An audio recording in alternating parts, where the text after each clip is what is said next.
High, আমি doctor Randy বিভেন। যদিও আমরা খাবার ছাড়া সপ্তাহের পর সপ্তাহ এবং জল ছাড়া একাধিক দিন বেঁচে থাকতে পারি, তবুও বাতাসের শ্বাস ছাড়াই মাত্র কয়েক মিনিট পরই মারা যাব।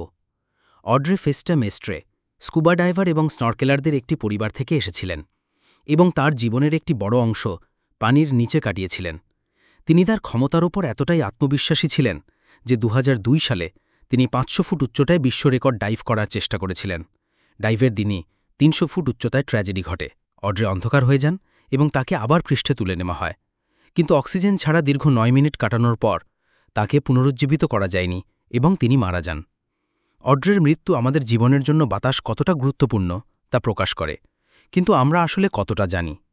বায়ুতে প্রায় ২১% অক্সিজেন এবং ৭৯% নাইট্রোজেন রয়েছে। আপনার কোষের বেঁচে থাকার জন্য যে অক্সিজেন প্রয়োজন তার পাশাপাশি অল্প পরিমাণে অন্যান্য উপাদান রয়েছে, সেই সাথে পরাগরেণু, ধুলো, ছাঁচ এবং অন্যান্য দূষণকারী পদার্থ রয়েছে। সর্বোত্ত স্বাস্থ্যের জন্য শ্বাস নেওয়ার জন্য সর্বোত্ত বায়ু হল অক্সিজেন সমৃদ্ধ নেতিবাচকভাবে চার্জিত বায়ু। একটি চার্জিত পরমাণু, আয়নকে আয়ন বলা হয়, যা নেতিবাচক বা ধনাত্মক চার্জযুক্ত হতে পারে। নেতিবাচক চার্জযুক্ত আয়ন প্রোটনের চেয়ে বেশি ইলেকট্রন ধারণ করে। বাতাসে ঋণাত্মক চার্জ সাধারণত অক্সিজেনের সাথে সংযুক্ত।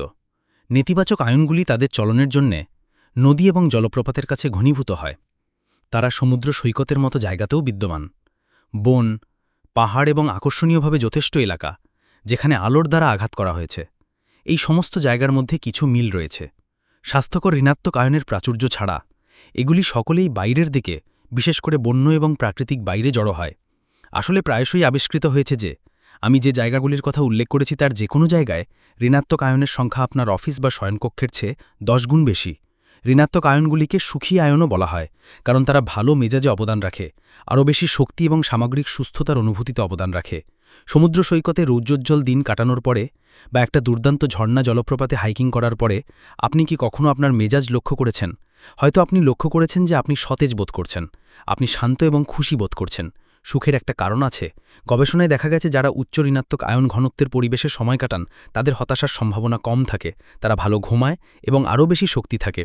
অন্যদিকে পজিটিভ আয়নগুলি উচ্চস্তরের উদ্বিগ্নতা এবং বিষণ্ণতার সাথে যুক্ত।